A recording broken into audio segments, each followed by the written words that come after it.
প্রিয় দর্শক, অন্য মঞ্চের আলাপ চাইতায় আপনাদের সকলকে আমন্ত্রণ জানাচ্ছি।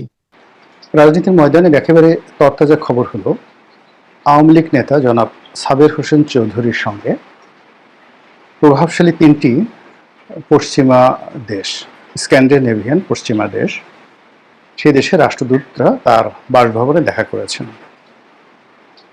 খবরে বলা হচ্ছে যে পৃথিবীর একটি প্রভাবশালী রাষ্ট্র এবং সম্ভবত আমেরিকার কথাই ইন্ডিকেট করা হচ্ছে, তাদের পরামর্শে স্ক্যান্ডিনেভিয়ান কান্ট্রির এই তিন রাষ্ট্রদূত জনাব সাবের হোসেন চৌধুরীর সঙ্গে দেখা করেছেন। এটি নিয়ে সারা বাংলাদেশে তোলপাড় চলছে। আওয়ামী লীগের মধ্যে প্রতিক্রিয়া এবং মিশ্র প্রতিক্রিয়া দেখা দিয়েছে। রাজনৈতিক অঙ্গনে তর্ক এবং বিতর্ক দেখা দিচ্ছে। অনেকে এটাকে খুব ইতিবাচক হিসেবে প্রচার করার চেষ্টা করছেন এবং অনেকে নেতিবাচক হিসেবে বলার চেষ্টা করছেন। তো সার্বিক যে বিষয়, সেই বিষয়গুলো নিয়ে খুব সংক্ষেপে আপনাদের সঙ্গে আলোচনা করব। জনাব সাবের হোসেন চৌধুরীর সঙ্গে আমার ব্যবসায়িক সম্পর্ক সেই 1991 সন থেকে। তার আগের থেকে আমি তাকে বাই নেমে চিনি। তিনি আবাহনী ক্লাবের সঙ্গে জড়িত ছিলেন। দেশের একজন অন্যতম শিল্প উদ্যোক্তা, ব্যবসায়ী এবং খুব অভিজাত পরিবারের সন্তান। একেবারে নিপাট ভদ্রলোক। এর চেয়ে আর ভদ্রলোক হয় না। শিক্ষা দীক্ষা, মাধুর্যতা, সৌজন্যতা, মানে একটা উদাহরণ দিলে বুঝতে পারবেন। 1991 সালে আমি যখন তার সঙ্গে প্রথম দেখা করি তার অফিসে, HR ভবনে, তিনি তখন বাংলাদেশের একেবারে প্রথম সারির ব্যবসায়ী, আর আমি তখন একেবারে নবীন। তো উনি আমাকে অ্যাপয়েন্টমেন্ট দিলেন এবং যখন আমাকে রিসিভ করলেন, ওনার সেই দরজার বাইরে এসে রিসিভ করলেন এবং বৈঠক শেষে আবার আমাকে একেবারে লিফট পর্যন্ত এগিয়ে দিলেন। তো ওই সময় জনাব সাবের হোসেন চৌধুরীর সঙ্গে যদি আমার সামাজিক অর্থনৈতিক পার্থক্যের কথা আমি কল্পনা করি, তাহলে আপনি আমাকে এক যদি ধরেন, সাবের হোসেন চৌধুরীকে আপনি 100 স্তর উপরে ধরতে পারেন, এরকম একটি অবস্থা।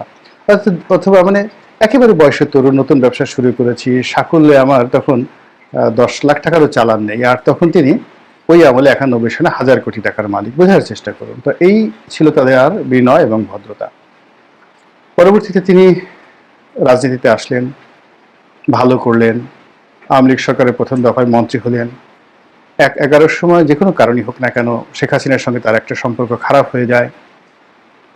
কিন্তু কোনোদিন জনাব সাবের হোসেন চৌধুরী একটি শব্দ করেননি আওয়ামী লীগের বিরুদ্ধে।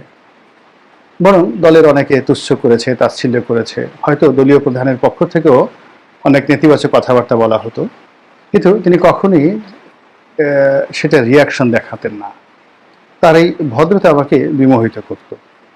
কর্মজীবনে, ব্যবসায়িক জীবনে কারোর সাথে এরকম দ্বন্দ্ব, সংঘাত, মামলা, মোকদ্দমা, হাস্তা ন্যাস্তা যা কিছু রয়েছে, এটা কখনোই তার মধ্যে সেটা ছিল না। একজন মানবিক নেতা এবং মানবিক ব্যক্তিত্ব হিসেবে আমি তাকে ব্যবসা হিসেবে দেখেছি এবং তার পারিবারিক বিষয়টিও আমি জানি। তার বিয়ে শাদী, তার ছেলে সন্তান, তার পিতামাতা, তার ভাই ব্রাদার, পুরো বিষয়টি আমি তার পারিবারিকভাবে জানি এবং বিশ্বাস করেন এইরকম একজন আদর্শ মানুষ বাংলাদেশে নেই বললেই চলে। প্রায় সব ক্ষেত্রে মানবিকতার সর্বোচ্চ স্তরে তিনি অবস্থান করছেন। তো এই মানুষটি আন্তর্জাতিক অঙ্গনে বাংলাদেশে এই মুহূর্তে যত রাজনীতিবিদ আছেন, তিনি রাজনীতির ক্ষেত্রে বেশি পরিচিত। যদি ধরুন ডক্টর মোহাম্মদ ইউনূস, তিনি জাস্ট একটা ভাইব তৈরি করেছেন মিডিয়ার কল্যাণে, কিন্তু 1 to 1 যদি বিশ্বের তাবৎ পার্লামেন্টের মেম্বার, স্পিকার, রাষ্ট্রপতি, প্রধানমন্ত্রী, সিনেটর, এই সকলের সঙ্গে যদি সম্পর্কের কথা চিন্তা করেন, আমার কাছে মনে হচ্ছে যে শশী থারুর ভারতের এবং বাংলাদেশের সাবের হোসেন চৌধুরী একই ক্যাটাগরির। এবং তিনি ইন্টারন্যাশনাল পার্লামেন্টারি ইউনিয়নের IPU, মানে সারা পৃথিবীর যে সংসদগুলো আছে সেটার একটা সংগঠন রয়েছে IPU। আমি এই প্রতিষ্ঠানটির সঙ্গে জড়িত ছিলাম।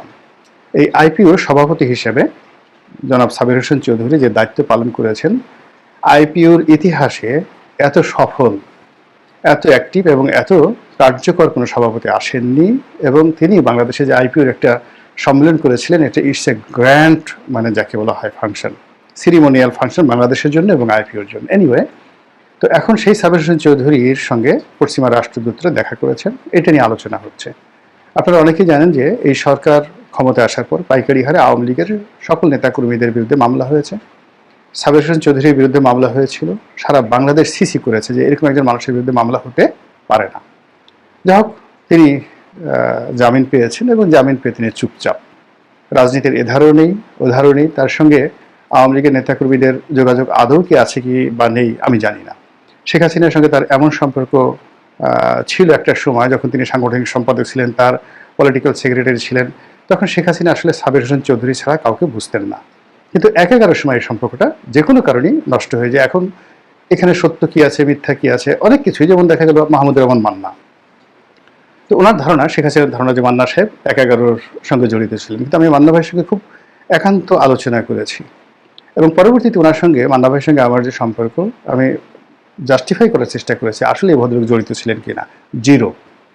মানে তিনি এখনো জানেন না যে শেখ হাসিনা কেন তাকে অপছন্দ করেন, টিল নাও, মাহমুদুর রহমান মান্না। তো এরকম আসলে রাজনীতিতে অনেক সময় মারাত্মক ভুল হয়ে যায়, ভুল বোঝাবুঝি হয়। হয়তো সে কারণে সাবের হোসেন চৌধুরীর সঙ্গে শেখ হাসিনার যে দূরত্ব, এটা শেখ হাসিনা ভালো বলতে পারবেন আর সাবের হোসেন চৌধুরী ভালো বলতে পারবেন। কিন্তু একেবারে শেখ হাসিনার শেষ জমানাতে তাকে মন্ত্রীর পদমর্যাদা দেওয়া হয়েছিল এবং জলবায়ু সংক্রান্ত যে মিনিস্ট্রি রয়েছে এই মিনিস্ট্রির দায়িত্বপ্রাপ্ত ছিলেন, যেহেতু আন্তর্জাতিক অঙ্গনে দীর্ঘদিন ধরে তিনি এই জলবায়ু নিয়ে কাজকর্ম করছিলেন। তো সেই সাবের হোসেন চৌধুরীর সঙ্গে এই মুহূর্তে যে দেখা সাক্ষাৎ হচ্ছে, তার আগে সেই যখন আওয়ামী লীগের পতন হলো তখনই আরেকটা 111, আরেকটা 211 এই ধরনের কথাবার্তা হচ্ছিল, আরেকটা সংস্কার, আরেকটা 1-11, আরেকটা -2, এই কথাবার্তা হচ্ছিল 2024 সনের সেপ্টেম্বর অক্টোবর মাস। এবং ঠিক সেই সময়টা তো সাবের হোসেন চৌধুরীর নাম কিন্তু সবাই বলছিলেন যে একটি রিফাইন্ড আওয়ামী লীগ, পরিশুদ্ধ আওয়ামী লীগ গঠিত হবে এবং যার নেতৃত্বে থাকবেন সাবের হোসেন চৌধুরী, সেলিনা হায়াত আইভী, সাবেক রাষ্ট্রপতি আব্দুল হামিদ, এরকম নাম আসছিল। কিন্তু পরবর্তীতে আবার এগুলো সব ফিকে হয়ে যায়। রাষ্ট্রপতি আব্দুল হামিদ সাহেব অসুস্থ হয়ে পড়েন, সেলিনা হায়াত আইভী তিনি জেলে চলে যান, সাবের হোসেন চৌধুরীর বিরুদ্ধে মামলা হয়। তখন আসলে এই কথাটা আর মানে যাকে বলা হয় এগোয়নি। পরবর্তীতে আসিফ নজরুল সাহেব একবার বলেছিলেন যে রিকনসিলিয়েশন, অর্থাৎ আওয়ামী লীগের মতো একটা বৃহৎ শক্তিকে রাজনীতির বাইরে রাখা যাবে না, এই দলটিকে রিকনসিলিয়েশন করে বাংলাদেশের রাজনীতিতে একীভূত না করা পর্যন্ত রাজনীতির সমতা, সাম্যতা এবং ন্যায় বিচার নিশ্চিত হবে না। পরবর্তীতে যখন সবাই সমালোচনা করেছিলেন তিনি সেখান থেকে সরে গিয়েছেন। আবার আওয়ামী লীগকে সাধারণ ক্ষমা ঘোষণা করতে গিয়ে জামাতের আমির মারাত্মক বিপদের মধ্যে পড়েছিলেন এবং পরে তিনিও সেখান থেকে সরে গিয়েছেন। এখন বাংলাদেশের মূল ব্যাপার হলো যে আওয়ামী লীগ এবং তার সঙ্গে অন্যান্য যারা আছেন 14 দলীয় জোট, তাদের যে সার্বিক ভোট, এটা বাংলাদেশের টোটাল ভোটের অর্ধেক, যারা এখন এই রাজনীতি থেকে সম্পূর্ণ আলাদা, প্রাণ নিয়ে দৌড়াচ্ছেন। দ্বিতীয়ত তাদের হাতে যে অর্থনীতি রয়েছে সেই অর্থনীতি দেশের টোটাল জিডিপির 60%, অর্থাৎ ভোট কম করে হলেও 50% আওয়ামী লীগ, ওয়ার্কার্স পার্টি, জাতীয় পার্টি, তারপরে আওয়ামী লীগের সমমনা যে সকল ইসলামিক দল আছে যেমন হেফাজতে ইসলাম, তাবলিগ, যারা যারা আওয়ামী লীগপন্থী, সব মিলিয়ে কম করে হলেও 50% লোক আছে। আর এখন যারা আছেন ইলেকশনের জন্য চেষ্টা করছেন তারা বাকি 50%। এখন এই 50%-এর মধ্যে যে কামড়াকামড়ি হচ্ছে, প্রতিযোগিতা হচ্ছে, বিষোদ্গার হচ্ছে, এর ফলে যে অনার সৃষ্টি এবং শূন্যতা তৈরি হচ্ছে, এই শূন্যতার মধ্যে কোনো অবস্থায় একটা ভালো নির্বাচন হওয়া সম্ভব নয়। আর এই মুহূর্তে আমাদের জাতির স্ট্যাবিলিটি বা যা কিছু সব কিছুর জন্য আসলে একটা সুন্দর নির্বাচন, একটা গণতন্ত্র, এটা খুবই বেশি জরুরি। এছাড়া বিদেশি বিনিয়োগ, নতুন বিনিয়োগ, বাংলাদেশে কর্মসংস্থান, অর্থনীতির চাকা ঘোরা, সামাজিক সংহতি, এর কোনো কিছু সম্ভব নয়। আর সেই যে গণতন্ত্র এবং নির্বাচন, সেই নির্বাচন বর্তমান যে কাঠামো চলছে সেই কাঠামোতে যে সম্ভব নয়, এটা পশ্চিমারা খুব ভালো করে বুঝতে পারছেন। এর কারণ হলো বাংলাদেশে তাদের যে স্বার্থ রয়েছে, ব্যবসায়িক স্বার্থ, তার সঙ্গে সঙ্গে আরও অনেক কিছু, সেই স্বার্থ নিয়ে তারা যে ঝুঁকির মধ্যে পড়েছে। যেমন ধরুন আমেরিকান কোম্পানি শেভরন, তো শেভরনের বিশাল বিনিয়োগ আমাদের জ্বালানি সেক্টরে।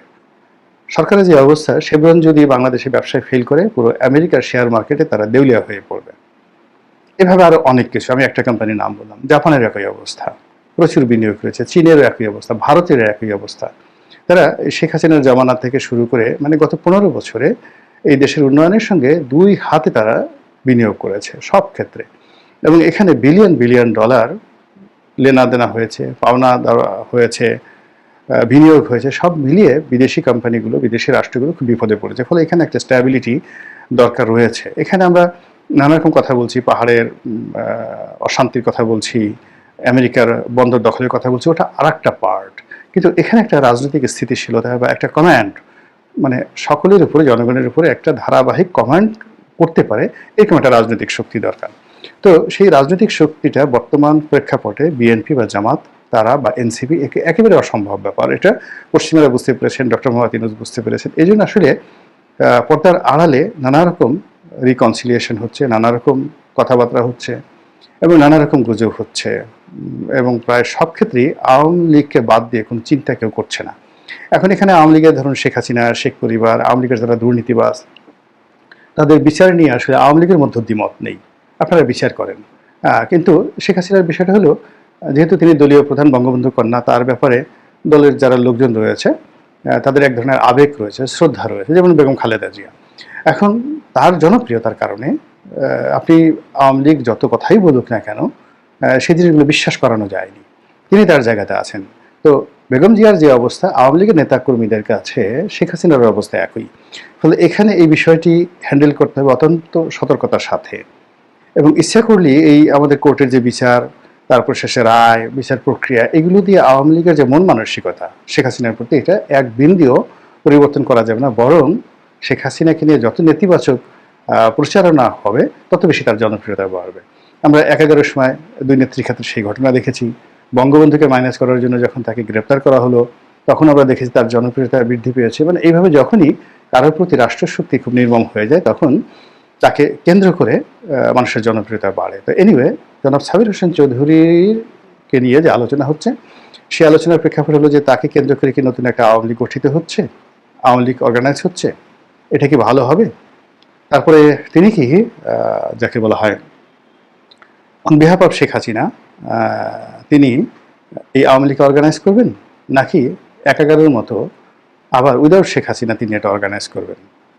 অথবা তিনি আসলে কিছুই করছেন না, ব্যবসায়িক কারণে, ব্যক্তিগত কারণে। অনেকের সাথে অনেকের দেখা সাক্ষাৎ হয়, রাষ্ট্রদূতদের সঙ্গে তার দীর্ঘদিনের সম্পর্ক ছিল বা আছে এখন পর্যন্ত, আমাদেরও আছে 2-4 জনের সঙ্গে। তো কেউ আমার বাসায় আসতে পারে, আমি কারো বাসায় যেতে পারি, সাবির হোসেন চৌধুরীর বাসায়ও অনেকে আসতে পারেন বা যেতে পারেন। এটা একান্ত একটা ঘরোয়া বৈঠক হতে পারে। কিন্তু ঘটনা যাই হোক না কেন, আমার কাছে যেটা মনে হচ্ছে যে এখানে পৃথিবীর সর্বশক্তি দিয়েও যদি আরেকটি 11 ঘটানোর চেষ্টা করা হয়, বা আওয়ামী লীগের শেখ হাসিনার অ্যাপ্রুভাল ছাড়া যদি আবার সাবির হোসেন চৌধুরী বা অন্য কাউকে দিয়ে একটা রিফাইন্ড আওয়ামী লীগ করার চেষ্টা করা হয়, এটা হবে না। বাংলাদেশের মানুষজন